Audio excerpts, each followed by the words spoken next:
Welcome to You Can Trust Yourself with Meg and Maggie. Nothing feels as good as listening to your own voice, and each week we have conversations to help you do just that. Get comfy, grab your favorite fun drink, and let's dive into this week's episode. Hi everyone, welcome back to another episode. I always say hello everyone, so I just purposely made myself say hi everyone. Oh, I didn't even notice. It's like I have certain phrases that I say just on repeat, like in counseling. I say it sounds like if I hear you correctly, and I'm trying to have different things. So hi everyone instead of hello everyone. I do that too, to be fair. I try and switch it up for you, but we are excited for today. We are going to be talking about a topic that honestly we're kind of going into not prepping too much. Like some episodes we prep more than others just because out of necessity it needs to. But this one just feels vulnerable, honest, and very present, which I think is why it doesn't require so much prepping, because what we're going to be sharing with you today is just our experience kind of in the here and now. Would you say, Maggie? Yeah, absolutely. So we're excited to get into that, but we were chatting quick before we hit record, and we were like, you know what, let's just bring this conversation onto the podcast because it's really fun and really exciting for us. So we were talking about how we've been posting on TikTok and Instagram, and also we have our team who helps us with social media post clips for us, which has been extremely helpful. And what it's doing is it's creating more activity, specifically over on TikTok. And we were talking about how I posted a video and I was just asking for one thing that has changed your life, like one example of something that has made an impact on your life, no matter what the cost is. And we were kind of geeking out over the fact that so many people were chatting with one another and sharing different things. And I was telling Maggie how much joy it brought me to see people interacting, and also to see, as you know from other episodes, I'm so I've got a real complicated relationship with social media.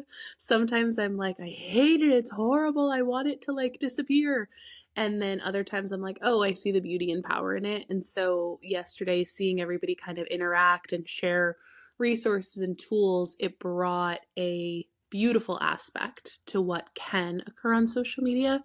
So I wanted to share that. And if you took part in that conversation, thank you. And if you haven't, head on over to TikTok and tell us one of your favorite things that has made a big impact in your life. That was so exciting to me when you texted me and you were like, Maggie, look at TikTok, look what's happening. And I got so excited because that is one of the things that we are actively trying to create, right? One of our favorite things, to throw it back to last week, is community and helping one another and, being vulnerable and sharing our stories, and being able to do that with all of you is really special. And like you said, that's what we're most excited about being able to do on social media, right? A lot of social media is challenging or frustrating, but that part is just so beautiful. Mm-hmm. And that made me so excited. So I'm really looking forward to being able to curate more of that and getting more conversation going on over there. Yeah, that's the key word for me, is the conversation. Because I don't know, for me at least, well, there's a few things that are missing over in the virtual world of social media and things like that. But I often will ask myself, I'm like, Meg, you see clients virtually. What's the difference between, you can't say you hate the virtual world, but then have these beautiful therapeutic relationships with your clients virtually. That doesn't make sense. And I think what you're saying about that word conversation is the biggest difference, right? Because in therapy, you have the space and time, even though it's in the virtual space, to have conversation and hold honest, authentic, vulnerable moments. And I feel, for me, sometimes social media, I get in my head and I create this narrative that that can't exist there. And there are certain places where I really do believe it can exist. I think it can be a very dangerous and unregulated place in a lot of ways. And on our page, if people, you trustees listening and others who find us, if we can have a space on the internet, I'm not going to say safe space because we can't guarantee that it'll be a safe space. However, if we can facilitate a place where it creates conversation, that's really freaking cool. Yeah, I'm very excited about that. And it'll make it feel like, and it will be really be like, more people are involved in the conversation, Yeah. right? Like we're just like initiating a topic and then all of us trustees together are getting to have conversation about it. Yes. So I love that so much. And I think that, actually us building a community on social media kind of falls into one of the things that we wanted to talk about Mm. today in terms of doing new things that we are capable of, but aren't necessarily, experts at, or we're doing them in different ways. And I think this is definitely one of them for me. Yeah.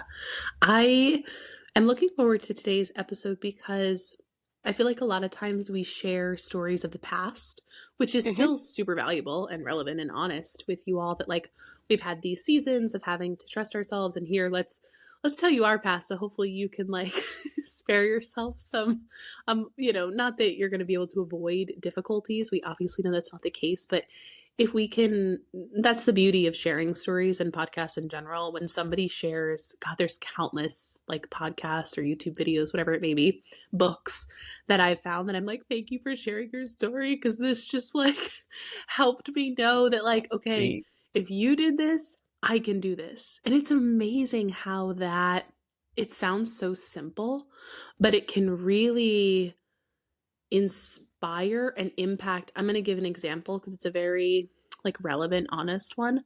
I was really struggling for a while and still sometimes have moments for sure where I'm like, this is hard. Being a therapist in training, I have seasons of really struggling like with my own mental health. And so I feel like sometimes an imposter of being like, I'm here to help people, but I'm struggling, right? And like, how do two things like that exist at the same time? Like, how the heck do I show up and help my clients while knowing I need help too, right? And so, especially with the diagnosis of OCD, I was like, gosh, like that can be a tough diagnosis to manage if you don't have the right support and things and blah blah blah. And I was listening to a podcast episode, and it was with Allegra Castens. I love following her, and she really lit something in me of being so vulnerable with her story and her own diagnosis of OCD and the impact that she's made now on that community specifically, and the work she's done as a therapist. It like created evidence for me that like, okay, if she can do it and she was able to help herself and she shows up and is a phenomenal therapist, like it's possible, Meg. It's possible. And so that's what I'm really excited for about today, is that what we're going to talk about, it's happening very presently in our moments. Like it's real in the moment things that we're working on. And I hope that allows you listening to feel closer to us instead of, not that you can't feel close to us when we tell stories of the past, but it hits a little differently when somebody's like actively sharing. I think the messy part of it, I think that's the piece that's missing, is that a lot of times, at least for me, I know I do this and I try and work on not doing this. When I share stories of my past, it leaves out the messiness that was a part of that past. Like I bring it to you, and we talked about this 2 episodes ago, presenting things on pretty plates of like, oh, I had this horrific experience and here it is for you, but I'm telling it to you while the emotions are all regulated and good and you don't see the pain that was associated. And I'm not prepping you all that we're going to be sharing really intense things today, but there's just something to be said about in the moment sharing before. It's almost more real to share it when it's not on pretty plates. Well, I think like what you're saying about skipping the messy part, I think what I notice, at least when I am listening to other people and getting inspiration, or, taking a part of their story and being like, oh my gosh, that's such a great idea. I should do that, or I should avoid this, or, what a great way to look at that path or that situation. Sometimes what happens, and this is to no fault of the storyteller whatsoever, but I Mm. think we do this as humans where we expect our journey to look just like we heard them tell theirs was, Mm-hmm. right? And we don't give ourselves grace about the fact that it's, one, not going to, and two, there's going to be messy parts. It's going to be hard. Yes. And then because we heard someone else leave out the messy parts, then we leave out the messy parts. And it like perpetuates the cycle of everyone feeling like they should never have a mess. Right. And that's Mm-hmm. just not realistic. So yeah, I think that there's value in both because afterwards you probably have, a more complete picture of it and you can, tell things in a different way. But sometimes it's easy to leave out the fact that it was really hard. Mm-hmm. That's a really good point, and it leads us into kind of like opening up the conversation of what we're going to talk about today because it's so true when we hear other people's experiences. Sometimes it's just natural to be like, okay, awesome, they've been through it, and now you're almost like checking yourself and your own experience of like, wait, did they go through this though? But what if this scenario was different? Then what am I supposed to do? And that it's actually really interesting. It almost takes you away from the self-trust in some ways because then you're trusting their story over yours. Mhm. So sorry everybody, I have a little cough going on. While we dive into what we're going to, what it allows us to do is kind of like bring you through unfamiliar territory with our own self-trust. And the reason I say that is because there's this, I don't know what the right word is, Maggie. Experience? I don't know. That we as humans can have where we come into like uncharted waters, obviously, right? We're doing this life for the first time. Therefore, we kind of can get to this place where it's like it's great to get feedback from others. It's great to have inspiration. It's great to read books. It's great to hear our own podcast, right? And hear what we're going through. And it's never going to replicate what you are experiencing as an individual. So, what we're going to kind of start with, and I'd love for you to kind of kick us off, Maggie, of this conversation, is I'm wondering for you, as we think about like unfamiliar territory and things like that, what are some of the first things that come to mind for you? Do you mean in terms of like what I'm going through at the moment that is unfamiliar? We can go with that one. Or Oh, okay. I love how I'm giving you like pick A or B, Prompt Maggie, me. or C. Prompt me. Um, I think either that, like lead us through what that is for you in the here and now, but also maybe some of what it can look like to have to rely on that self trust Mm. within, like, how when we were talking, I love how we're like, working this out while we are on here with you guys. This is the beauty of getting to really see the raw version of it sometimes. We talked a lot about before we hit record how sometimes we can't get to quote unquote unfamiliar territory because we're still in survival mode. So if you want to Yeah. either walk us through that a little bit or here and now, I mean, you take the Yeah. lead. Let's start there with that last part because we're gonna get into, our examples of what we're working on in the moment. But when we are taking on a new challenge, right, regardless of what it is, we're only able to actually fully take on that challenge when we're ready, right? When like Mm, internal things line up with external parts of life and we are actually in a place to be able to do it, right? So, what this makes me think about is having a goal, right? That then you feel like you're constantly failing on because you're trying to do something that you're actually not ready for, mm, right? I see this a lot with fitness clients when either they're coming to me because they've like tried everything else and nothing has worked, or they're experiencing it with me in real time, is that they feel like they need this goal outcome to happen because it happened for someone else when that's not where they are at in life, right? And when we try to take on goals or challenges or new things that we're not ready for, we're not going to experience success mm, with them, right?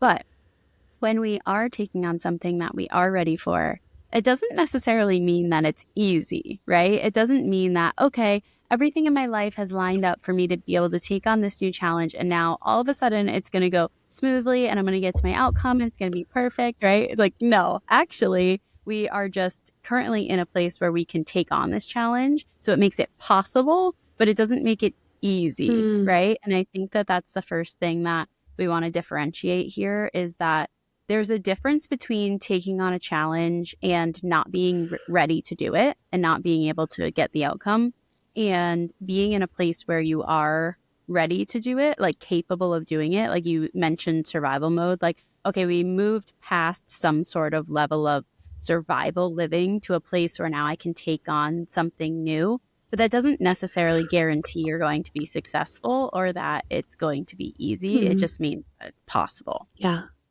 I love that explanation that you gave, because I think that is it's tricky waters to navigate, because it's like, how the fuck does one know when you're ready? How do you know? How do you know when Exactly. you're ready? I don't know when I'm ready. Half the time I'm not ready, and I just have to like dip my toe in the water and be like, I don't know. We'll see. Right? And Mhm. this is one, I love this conversation, and it just reiterates our message time and time again that like everybody is always trying to tell us how to do things and how to like be ready for something. And if we listen to, and I love a lot of motivational speakers, I really do. I love so many of them.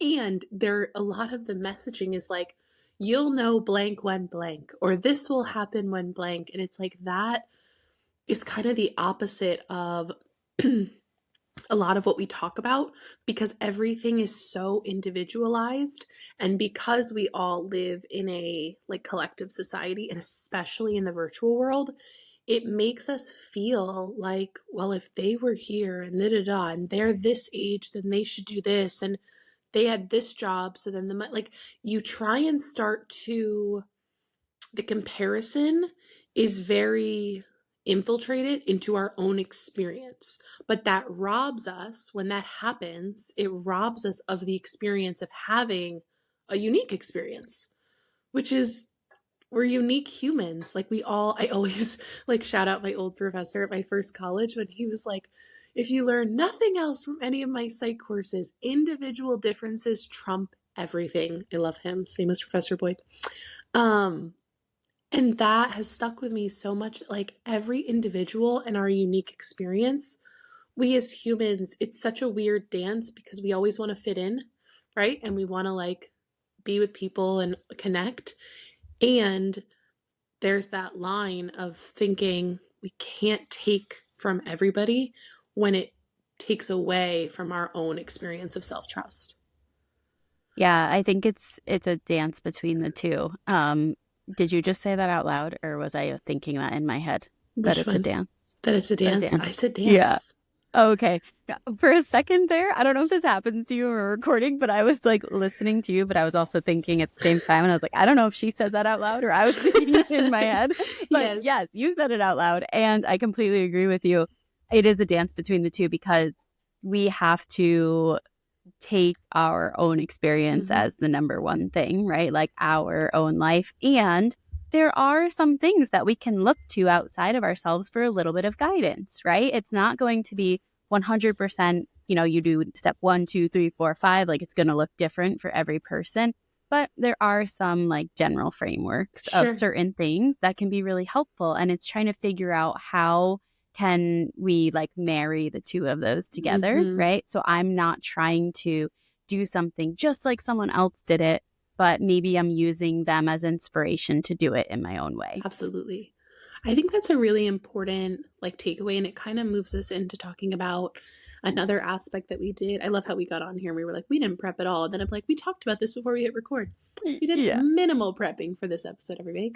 But we talked about how sometimes that idea of like ready versus not ready, I don't have any answer for that. I never know. Like I really don't. I think it's just like we talk about all the time, like you try something and you reflect, see how you felt, right? Does it feel aligned, does it not? And that ability to really turn inward and check in with yourself about even like the language of like, does that feel aligned or not, like that has taken years and years of me trying to work on myself as a person to be able to know myself enough to say this feels aligned and this doesn't, right? That's taken years of practice of trusting myself. And a lot of that practice has required really hard decisions that didn't end up well. Really big risks or small risks or little decisions that landed me flat on my face or landed me in a place that I wasn't meant to be in. And then that comes its own work of having to figure out what that means for you. And so all of it is trial and error. But the part that is unique to me is my own reflection, right? Because that has to be done with myself. So, one thing that I will say to give a little bit of like encouragement and words is that I will find myself sometimes always pushing to be future focused. Like, I think it's just a natural, like, personality trait of mine. I tend to be always moving towards the future, and sometimes that can come at a cost because it takes me out of the present moment, right? So I'm constantly pushing for more, this, or what's next, or what's the plan, and it takes me out of my own like body and experience of where I am in that season of life. And so I'm constantly having to find, like, I don't want to use the word balance. I feel like it's just an overused word sometimes, but it can be the balance of, okay, I want to be where I am, and I know that I don't want to stay here forever, right? Or for a long term. So how do I honor what's here and let go of what's not? Because what happens for me a lot is I will feel like, oh, I want to be in this place where I can do X, or I can allot this much money towards this, or I want to be in a home that has this feature, right? This is really important for me right now. For some reason, I'm on a hyper fixation about the air. I don't know what it is. I want all the air purifiers. I got sick this past month, and now I'm just constantly looking at like the fan and the windowsills, and I'm like, it's disgusting in here, right? It's a weird hyper fixation I have right now. Therefore, one day in a home, I want like a professional air purifier, like system throughout the whole house. I am not there. I am not even close to being there. I don't even own a home. I don't even own one air purifier, right? So, what I can do, I have two choices. In the past, let me tell you what I would have done. I know I said I'm going to talk about present, but this is the growth. The growth. In the past, I would have probably, if that was my like hyperfixation at the moment, I'd probably throw an air purifier on a credit card and figure it out down the road, right? However, your girl is trying to become financially responsible and learn to live within her means. Therefore, air purifier is not in my husband and I's current like budget conversation, like current things happening, right? So, the me trying to be responsible Meg has to say, "You want that, Meg? Awesome. You can have it one day." But the reality is that you haven't allotted funds towards it. Therefore, you're either going to just impulsively do it, which I'm all here for an impulsive decision every now and again, or you've learned from past experiences that sometimes you just go through seasons where you want something right now, and there is beauty in kicking it down the road a little bit and knowing that anything you want, you can have in the future, but it also takes time. And when it doesn't match up with reality, like the reality of not owning a home right now and things like that, there has to be some level where and this is, I'm preaching to my choir, everybody, when I say this, there has to be a level within myself where I'm like, Megan, you're okay. You don't need it right this second. Okay? You can have it in the future. Stay where you are right now. And that is really difficult for me to do. It is so, so challenging, especially, I don't even want to say especially. I was going to say especially when it's like something you want outside of yourself, but I do think it's just as challenging when it's something you Mm. want inside of yourself. I had this happen to me really recently. So if you've been following me on social media or my articles at all, you'll know that one of my big goals for the beginning of this year was to become a morning person Mm. and to start waking up earlier. My goal was to be up like around 6 o'clock or so. And I wanted to start going to bed earlier because I was feeling what was happening was I was waking up too close to the start of the workday for my companies. And so people would be messaging me, or like I would be receiving messages that weren't necessarily like directed at me, but I was receiving them because people were starting to work. And then I would wake up with this immediate like level of anxiety, whether or not there was something I needed to take action on Mm. specifically, Mm-hmm. right? There was just like actions being taken, and I felt like I needed to be like thrown right into that. And so my goal was to wake up earlier so that way I would have some time before that started Mm-hmm. happening. So that way I could, feel calmer throughout the day. And I started to do it. I did it for weeks, and I was not very good at it. And it was very hard. And I kept kind of like forcing myself to do it, right? I was like, but I said I was going to wake up earlier, Mm. and I said I was going to become a morning person. So I need to do this. And I was fighting myself, right, this whole time because not only was my schedule not set up for me to go to sleep earlier so that way I could wake up earlier, I was not enjoying it, right? I was Mm. like doing it because I said that I should. And it's like this weird thing that happened, right? And so through some reflection over the last 8 weeks or so, it's the end of February now, I have realized that I am happy that I tried to start waking up earlier. And I'm happy that I have some evidence that I can do it again, right? I can do it. I found some things that have helped me. Like, for example, if I commit to getting up in the morning, and Cause does his workout in the morning before he goes to work. And so if I go downstairs and like walk on the treadmill while he's doing his workout and we like hang out, that's a really great way for me to get out of bed because I'm like, oh, I get to go spend time with my husband, right? I enjoy that. Um, but right now is actually not the time that I need to be waking up at 6 a.m. Like, Mm. there's no reason for me to be waking up at 6 a.m. And what I learned is that my intention and what I do with myself when I wake up determines how I feel, not the time of day. Mm. And so it's not that I'm waking up too close to when other people are starting their workday. It's that I'm allowing those things to bother me. And Mhm. so like, okay, Maggie, if you wake up at 7:30 and some people are starting their day at 7:45, like in the office at the computer, sending you messages that say good morning, that doesn't mean you have to open them. Mm. You don't have to open them because you don't start your day at 7:45. So you don't have to open them. It's okay. It's allowed, right? And so in the moment, I was feeling all this pressure about like, but I said I was going to do this and I told all these people that I Mm. would do this and I really wanted to do this. And instead I learned that I actually solved the problem by doing something else. Mm. Mhm. I I love that you shared that story with us all because one, I think it's extremely relatable in so many ways. And two, I love whenever I say this like every episode about you, but like, I love when we get to peek inside of your mind. And what I love hearing as you say that is like, I can hear the way you'll even say it. You'll talk to yourself, Maggie, like we get to hear how you speak to yourself and how we speak to ourselves is so important. And I know that can be like a little bit of like an eye roll for some people, like, oh, of course, the therapist in training says, how we speak to ourselves is important.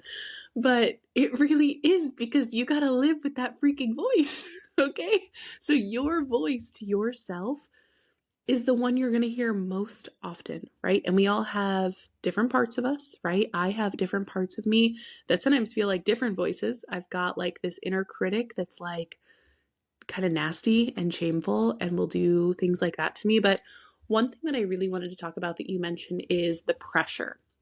So when we set these expectations or these goals or these things that we want in life, I feel like we set a certain amount of pressure towards them. Everybody's pressure looks different, but it's pressure nonetheless. So let's use an example like your version of self talk of you tried something, you stuck with it, you wanted to see how it made you feel, you collected evidence and inventory and said, it's not for me right now. There's no necessity for it. I'm the only one putting this pressure on me. This doesn't affect anyone else, right? Therefore, you're able to give yourself grace and understanding of like, why am I forcing myself to do things that I don't want to do in this season, right? And if we have talk to ourselves or self talk that is not like yours in some ways, or I'm sure you still have self talk at times that's not that kind, friendly Maggie part that you have to keep in check. What that can really quickly do is just put us down this like rabbit hole of like spiraling. A lot of people describe it, like clients will say like spiraling. I know spiraling, believe me, like the back of my hand. And one of the worst things that can make us spiral is shame. The emotion of shame and guilt is shame more specifically. When we shame ourselves, the amount of pressure and spiraling that can induce is unmatched. Yeah, it is. And I want to be very clear that the majority of the time my self-talk does sound like I explained it to you before. And the reason for that is because I practice it over and over Mm. and over. And when I notice myself talking to myself in a way that is not kind and not helpful, I have to check that, right? Like I Mm. have to stop it. And one of the things that I use that has really helped me, just like as an aside, change the way that I'm talking to myself is I think about how I would talk to like a client or an athlete. Mm. And when I catch myself noticing that I'm being really mean to myself, I'm like, would you say that to one of your soccer Mm. players? Like, would you say that to one of them? No, of course I would not. I would not. I never would I do would that. never. And so that helps me. I try to talk to myself like I'm talking to someone that Mm-hmm. I love, someone that I care Mm-hmm. about. That is one of the ways that I can switch that. And that has come through a lot of practice. So I want to be really clear about that. You don't get to just trust yourself or just have good self talk or just get to reflect if you don't practice it. Mm-hmm. Like if you don't practice these things, if you're not okay with doing it wrong and learning and trying again, you won't get to the place that you get to trust yourself. Amen. It's not an innate right to be able to trust yourself and say that everything that goes on in my brain is right. Like that is not how this works. Like you have to practice and refine and reflect and all of that. So I just want to be clear about that because it can sound like, oh, she talks to herself so perfectly. And it's like, first of all, no. Second of all, I practice this a lot. Mm. There's so much good stuff there. I like don't know where to start. Like, I would like to completely shift oh, actually, if hold you're on. okay with Yes, that. okay, shift us, but Okay. I may pull us back if there's something that comes back for me.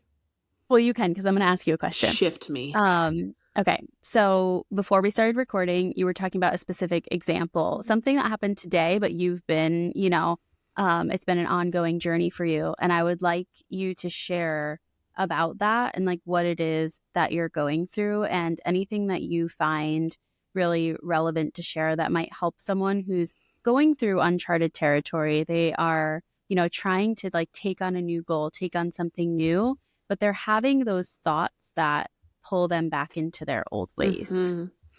I'm happy you asked me this because it does correlate with what I was going to Yeah. share with you. So we'll go here. I am going through uncharted territory right now in the sense that I am in a place and a season where I am looking to lose weight and release weight and just feel better overall.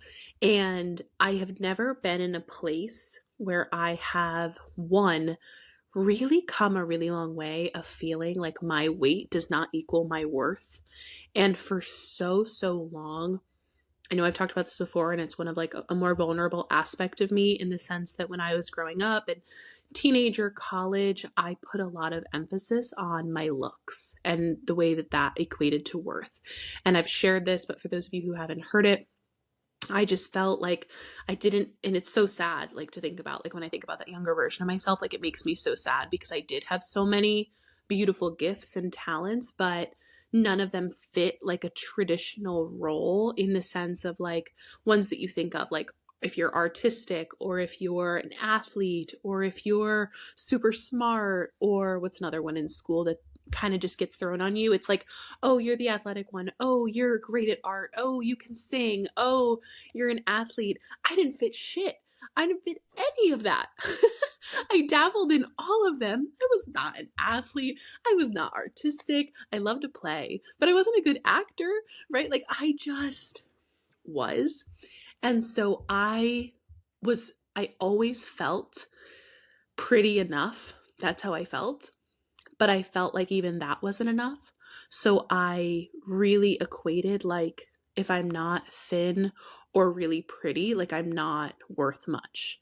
And that makes me really sad to think about because I just wouldn't want anybody to feel like that, especially thinking like of high schoolers and things like that. Like that much emphasis on something when you're so young and something that's so two-dimensional. Right? Like looks is great. I love to feel pretty and beautiful, whatever. Like there's nothing wrong with feeling good about yourself or feeling aesthetically pretty. But it's also like it just it just is. It just is. Therefore, it doesn't feel like it has the weight of things. So I say all that. I know I went a little bit of a tangent, but I'm sharing that to just say that so much of my complicated relationship with like diet and exercise and weight and looks is much deeper than just like wanting to lose weight versus not. So I feel so fortunate, like we were talking about, Maggie said, to be out of survival mode and feel like I feel really beautiful. Like as a person, as even externally, like that feels really freaking cool to say. And that took a really long time to get there. And the craziest part is if I told myself in high school, I'm at the heaviest weight I've ever been at. And that the cool thing is that I've come to a place where I can say, okay, I feel beautiful, truly. I know that my worth has very little to do with the way that I look. There's so many other aspects about myself that I love. And I know that I want to release some weight and feel better and feel healthier and more capable. And therefore, I'm in uncharted freaking territory. I've never been here before. Because the thing that kept me, and this is like the sad part and probably very relatable, so I'm going to share it. The motivation to lose weight when it has to do with your worth is really intense. And a lot of times, really fucking motivating. It really works. When you feel worthless as a person, unless you're thin, we all want to feel worthy. Therefore, we're going to do whatever the hell it takes to make ourselves feel worthy, right?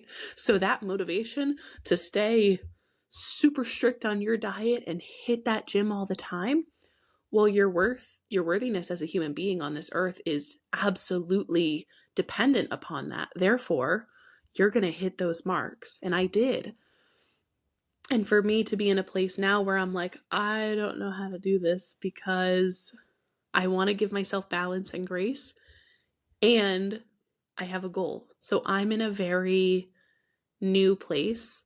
And I want you to talk a little bit, Maggie, and then I can share kind of what that looks like practically right now. But that's a little more of the story of like the uncharted waters that Meg is trying to navigate. Yeah, thank you so much for sharing that. First of all, you are beautiful and you are so worthy and you are 100% right. And I can't even imagine how many people needed to hear you Mm. share that because they have the same thought process about the way that I look determines how worthy I am in this world. And Oh, it's not the truth. And that doesn't make it easy to break, yeah. right? It doesn't make it easy to change, even though it's not true. So I just want to commend you for sharing that because that's really impactful. And I'm really curious, what about this journey right now are you experiencing like challenges in your mind Mm. around, right? Where you're saying that you're in uncharted territory. So you're trying to do things in a new way, right? Mm-hmm. In a way you haven't done before. But a lot of that old programming has to still be coming back through, right? And so how are you navigating trying to do this in a new way while not, diving back into your old ways of being? I love that question. I'm changing my mind all the freaking time. It's probably driving my husband. My husband's like a live audience member today, by the way. He's like in the room with me. So he's like hearing this fresh off the scene. But I'm changing my mind all the time. Like he can attest to the fact that like this old programming of me of very restrictive and a lot of rules. I had so many rules back in the day, and I don't do well with rules. I don't like rules. I'm not a rule follower, first of all, which kind of is going to sum up exactly what I'm about to say, is that when you tell me there's a rule, I purposely want to break it. That's just who You do. that's just who I am. I've always been rebellious in that way. But I'm constantly changing my mind, and it's driving me crazy, and it's absolutely necessary. Because Tell us more. this is the practice, right? What Maggie's talking about. I love this, and I love that we're doing this right now in the moment with me, is that I'm practicing what the heck is going to work. So for example, one of those has been, I'll say to my husband, there's no food in our bedroom after a certain time, right? We love our snacks. We love our popcorn with movies. We love a little snack plate. Like, it brings us both joy to have a snack while we watch our show. in our bedroom. And so we've implemented like no food, and then I'm like, then we break it, and another one is like, I call it like the fun pantry and the not fun pantry. There's one pantry that has like all the fun snacks and Pop Tarts and all the things. And I'm like, I can't really go in that pantry. I got to stay in my pantry where it's like, tuna and dates and freaking, what else is in there? I don't know, beans, right? And it's like, of course you're going to want to go in the fun pantry, Meg. So currently in real time, the thing I'm doing is I'm asking for help because I don't know where the heck I am. And I know where I'm trying to get to, but I need help getting there. So I'm really fortunate. As I finish up my master's program, we have this like allotted amount of times that you can meet with a health coach. So I've been able to meet with this health coach, and it's been free through my school. I'm probably paying for it some way through my tuition, but regardless, I'm seeing this health coach, and it has been so helpful to in the moment say, this is my old programming. These are all the rules I have for myself. This is all the shame that I put on myself. How the heck do I get to a place where I'm prioritizing good foods and exercise and quality? I shouldn't even say good foods, like quality nutrient dense foods, and knowing that I'm gonna have a Pop Tart again, and I don't need to secretly eat it by myself and scarf it down like a maniac. And the only reason I'm doing that is out of shame and guilt for myself of, oh, you're being bad, Meg, right? You're being bad. This is my old like thought process. You shouldn't have that. It's terrible. You're going to be fat and ugly and unlovable and unworthy. And that food reminds you of that. So you better not have it. Well, I'm going to have it. So I either can choose to have it in shame and scarf it down, or I can intentionally say, have the Pop Tart when you want a Pop Tart, when you genuinely want one, not just because it's there and you feel like you need to eat it because it's there and you feel like you need to eat it. And like, find a new way of doing this. So my health coach, her name is Macy. She has been an angel. We're really working on this right now in the moment to find a new way for me. I love that so much. I think it's really great that you are working with someone to help you with that, right? Because we think that we can do everything by ourselves a lot Mm-mm. of the time. And, well, we probably could. It would take us a really long time, I though, know. right? It would take us a And really were we long meant time to to? get there. I I wasn't don't think meant so. to. No, me either. I don't I want love to. having coaches and mentors and people, asking me questions, and not necessarily like you said, like being like, you have to do this in this way, but helping me differentiate between what I actually want, what I just think that Mm-hmm. I want, and what's most important about these things and all Mm-hmm. of that. It's so helpful. I will say this too. There's something about this is just like a little bit of a side note, but it feels relevant. When we do ask for help, there's also a certain level of like, oh, I've asked for help and I can't change my mind on who they are or what they offer, da da da. And I've gone through different experiences where, for example, my health coach, Macy, she feels extremely aligned and like a godsend to me. Like she just feels like someone, the language she uses, the things that she knows, the way that she's able to help me through navigating what I'm navigating, she feels very, very aligned for me. And I'm very grateful for her. I had the same experience when I first started on anxiety medication. The nurse practitioner that I was seeing, same thing, felt like they were just sent from something up above. And I was like, thank you. Like, this is an area that I struggle so much with. I'm so grateful. Same thing when I hired a coach years ago to learn about intuitive eating. All those people felt very aligned and intentional. Then you have experiences. For example, I've had a therapist for many years. I'm not currently seeing her, but loved her, very aligned. I tried to see another one recently, wasn't aligned. And we have to remember that as we ask for help, trusting yourself to know, I'm not saying like, make a judgment call right off the bat, but sometimes make a judgment call right off the bat if you know within yourself.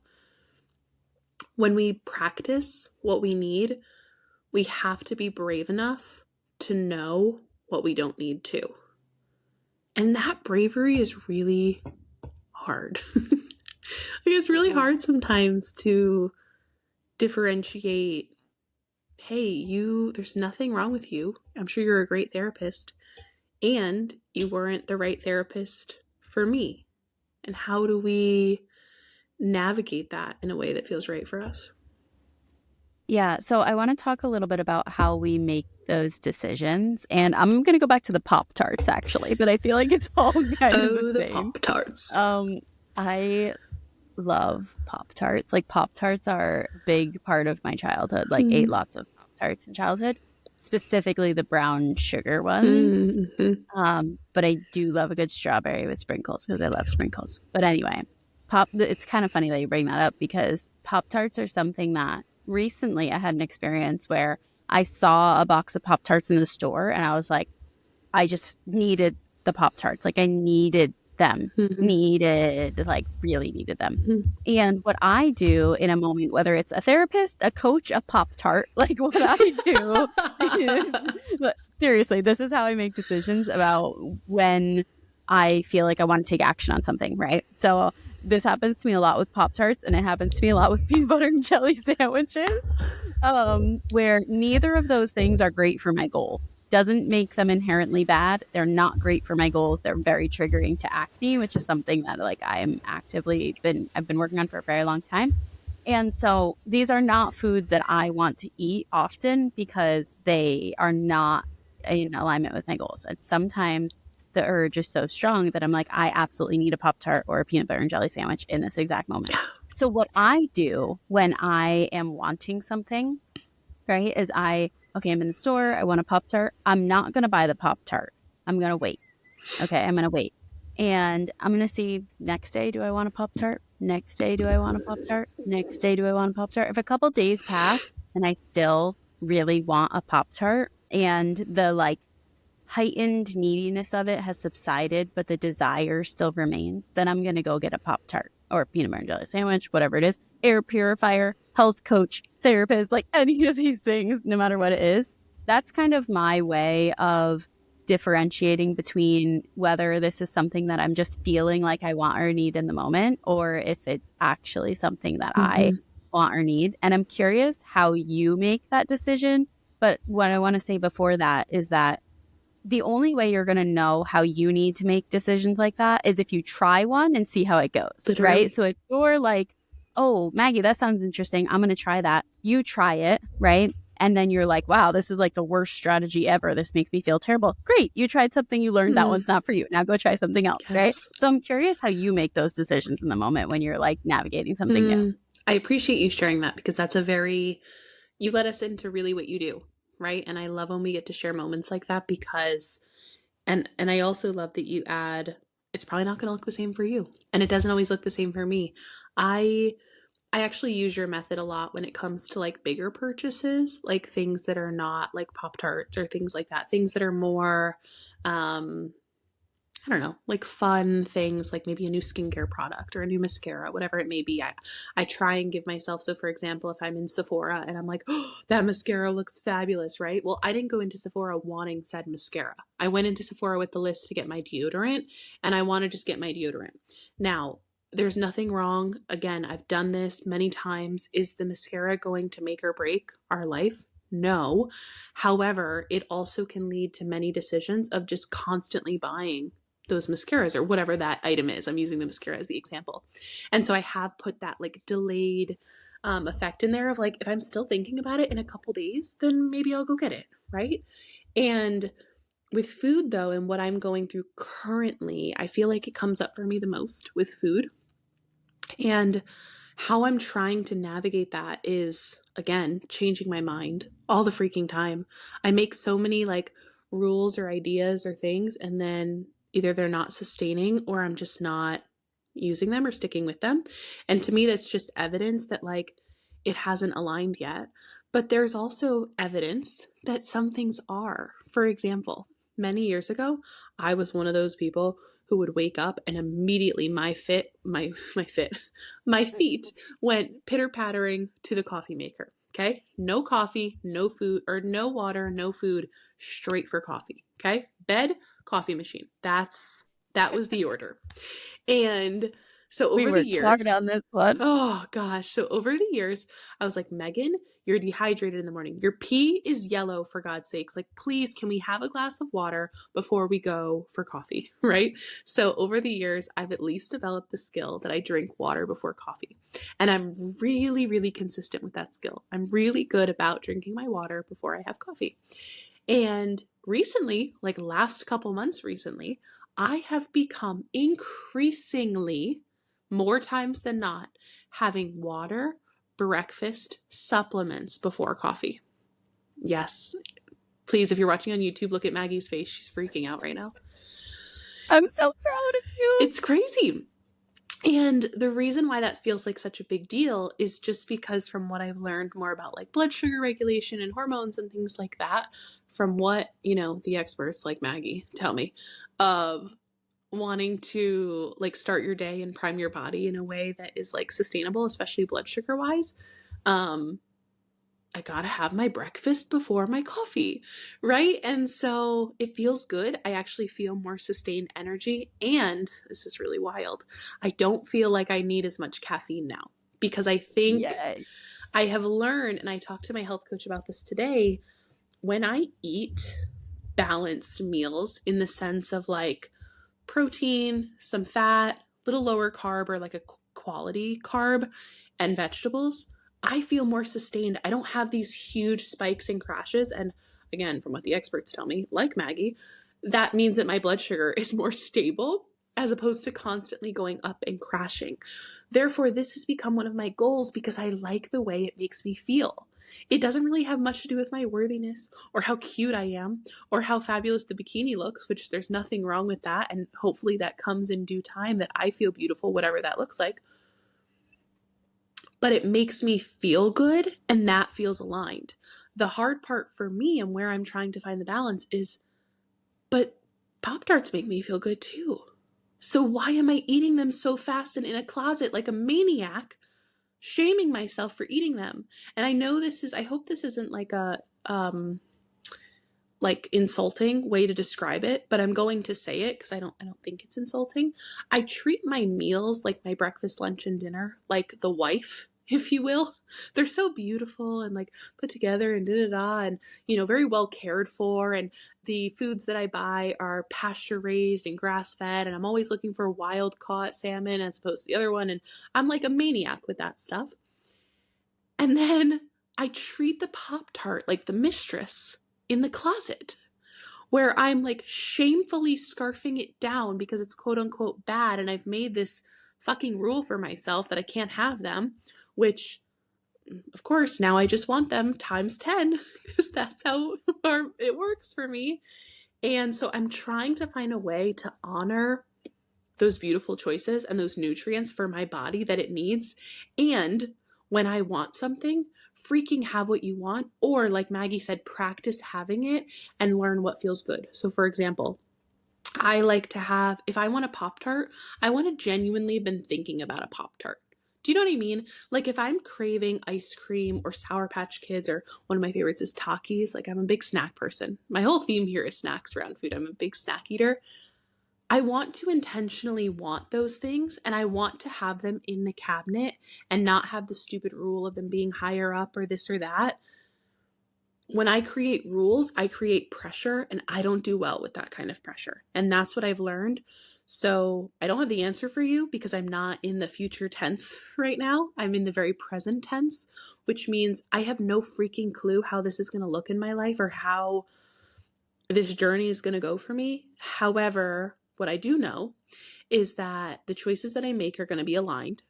I'm going to get help for said choices, and they're not tied to my worth in any way, shape, or form. Yeah.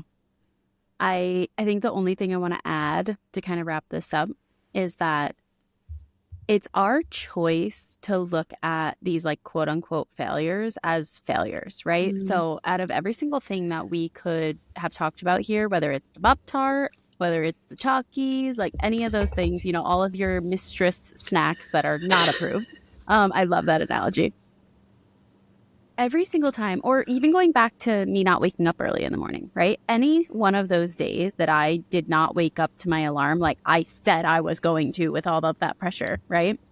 At any of those points, you or I could have said, I didn't do this the way I said I was going to. Therefore, I'm a failure and Mm-hmm. I'm going to give up and I'm never going to try again, right? And the through line here, the theme of all of this is that if you give up and you never try again, you will never get closer to whatever it is that you want, Mm-hmm. right? Just because it's not perfect, just because, like you said, you're changing your mind, you're changing the rules, you're trying something new. Okay, I didn't really like that one so much, so let me try this way. Okay, I said I wasn't going to eat in bed while I watched my show, but actually I really want to do that. So maybe now I'm going to figure out what to eat instead of just saying eat nothing, Yeah. right? Or what I really wanted was to not feel pressure in the morning, not necessarily to wake up earlier, right? Hmm.